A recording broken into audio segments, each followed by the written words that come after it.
Bonjour Charles. Bonjour Franck, bonjour à toutes et à tous.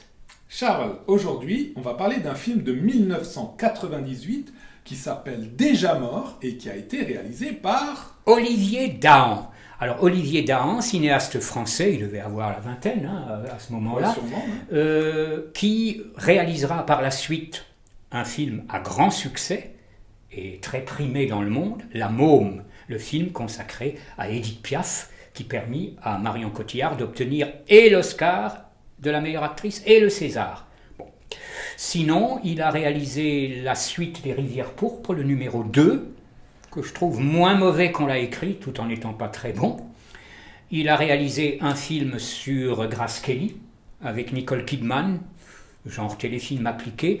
Il a même tourné un film aux États-Unis avec Forest Whitaker, bon, pas fameux. Il reste finalement, enfin pour moi, et je pense pour toi aussi, l'auteur d'un film qui est déjà mort, même si c'est pas non plus le sommet absolu. Bah, je dois dire que moi, personnellement, j'ai pas un souvenir éclatant de ces autres films, quoi.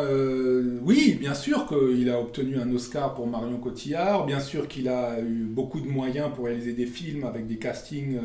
Voilà, bon, c'est un grand réalisateur du cinéma français. Maintenant, quand on le voit Déjà mort, on avait quand même d'autres espérances pour lui. On pensait quand même qu'il allait faire des choses plus percutantes, plus originales que ça, quoi. Oui, c'est d'ailleurs souvent, très souvent, il y a des premiers films, en France d'ailleurs, qui sont originaux, à défaut, qui ont des défauts, mais qui sont originaux.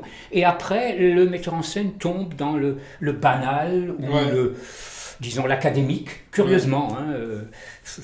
C'est très curieux. Je pense à quelqu'un qui s'appelle Bruno Gantillon, qui avait fait un film fantastique assez original, qui s'appelle Morgane et ses nymphes, qui vraiment ne ressemble à rien.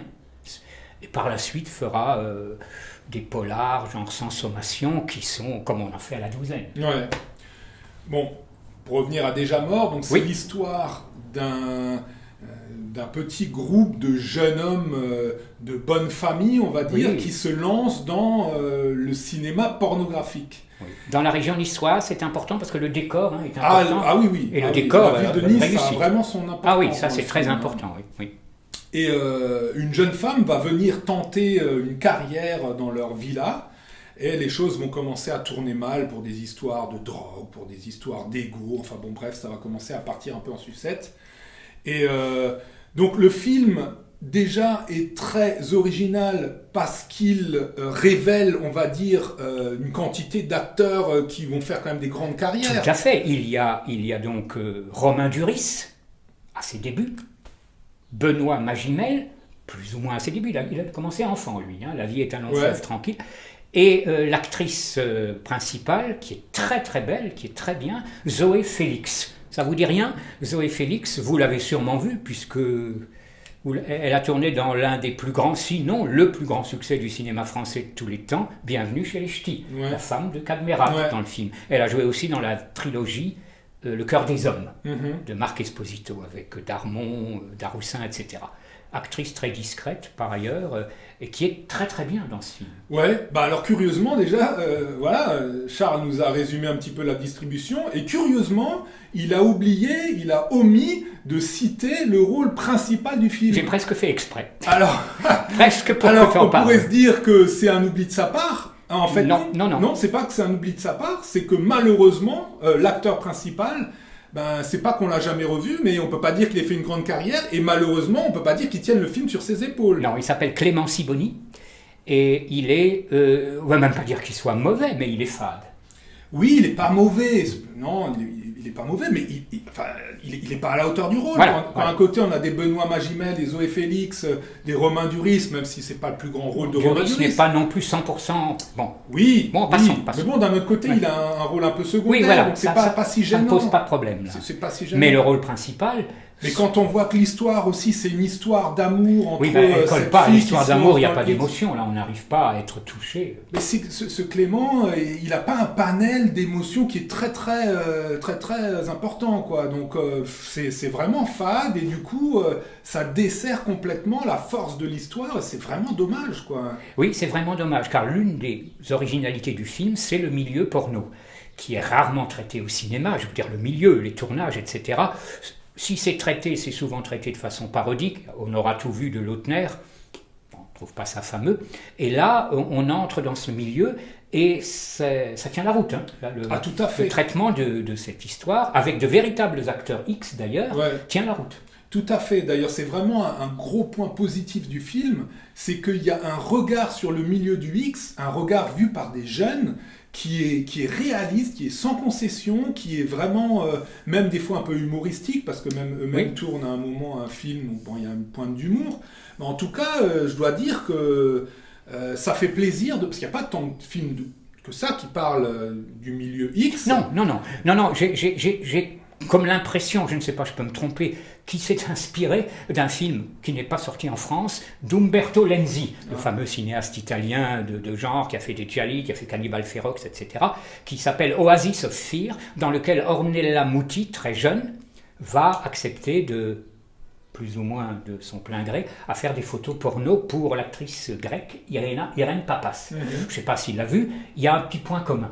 Mais c'est vrai que c'est très rare de traiter de ce milieu. Ouais, donc ça c'est vraiment un gros point positif du film. Alors le point positif, comme on vous l'a dit, déjà il y a une distribution intéressante, il y a une histoire qui est intéressante, et c'est un vrai film de réalisateur, il y a un vrai point de vue, il y a vraiment des séquences originales dans la manière, dans le montage. Le film est très rythmé. Le film est rythmé, ça c'est pour tout ce qui est positif.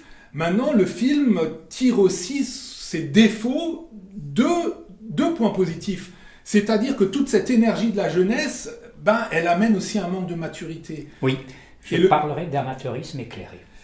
Des fois, on a l'impression, par exemple dans le scénario, il y a des incohérences. J'ai rien contre les incohérences. Souvent dans les films américains, ça passe. Mais là, incohérence plus rôle principal qui est pas à la hauteur, là, ça fait du mal quand même. Ça grince des dents, là.